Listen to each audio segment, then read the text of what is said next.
بڑے تاجروں اور ٹرانسپورٹروں نے ٹیکس میں اضافے کے خلاف پہیا جام ہڑتال کر رکھی تھی۔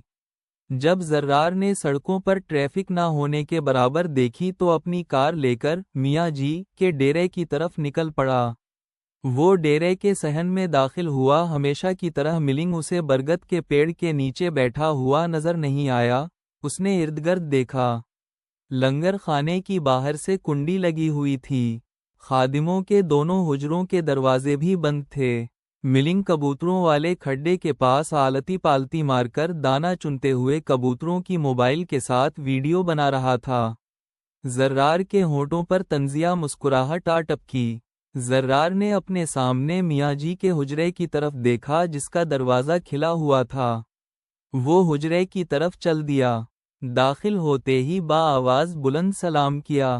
بمیاں جی اور ایک بھاری بھرکم شخص نے سلام کا جواب دیا۔ اس شخص کے ساتھ بیٹھی ہوئی خاتون خاموش رہی۔ میاں جی نے زرار کو ہاتھ کے اشارے سے بیٹھنے کا اشارہ کیا۔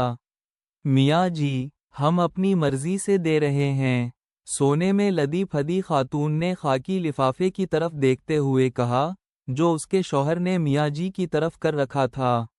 میاں جی نے شوہر کی طرف دیکھا، پھر لفافہ پکڑ کر اپنے درمیان پڑی ہوئی دراز والی چھوٹی سی میز پر رکھتے ہوئے بڑی شائستگی سے سمجھانے لگے، ہماری مرضی بی بی، ہماری مرضی بھی تو اس کی طاقت کی محتاج ہے، ہم سمجھے نہیں۔ شوہر نے خاتون کو ایک نظر دیکھنے کے بعد میاں جی سے کہا۔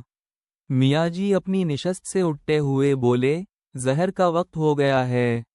میاں جی کے اٹھتے ہی وہ تینوں بھی کھڑے ہو گئے۔ بہشت میں رہنے والے، تم بیٹھو، میں نماز پڑھ کر آتا ہوں۔ میاں جی نے زرار کو حجرے میں رکنے کی اجازت دے دی۔ یہ بات ان دونوں کے لیے جانے کا اشارہ تھی۔ میاں جی اپنے ڈیرے کے پاس والی مسجد میں تشریف لے گئے۔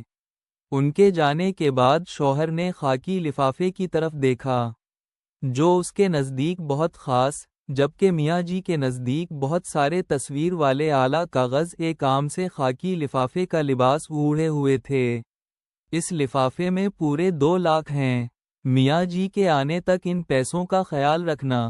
شوہر نے زرار سے کہا، مجھے کینسر ہو گیا تھا، میاں جی کے دموں سے آرام ملا ہے مجھے، یہ پیسے میرے کہنے پر ہی چٹھا صاحب نے میاں جی کو دیے ہیں۔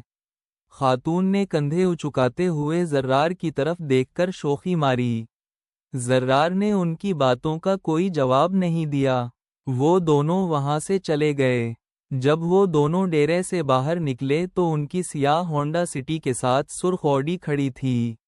کپڑوں سے تو اتنا امیر نہیں لگا، خاتون نے اپنے شوہر کی طرف دیکھ کر رائے دی، کسی بڑے بزنس مین کا ڈرائیور ہوگا۔ شوہر نے اپنی کار کا دروازہ کھولتے ہوئے حتمی انداز میں بتایا۔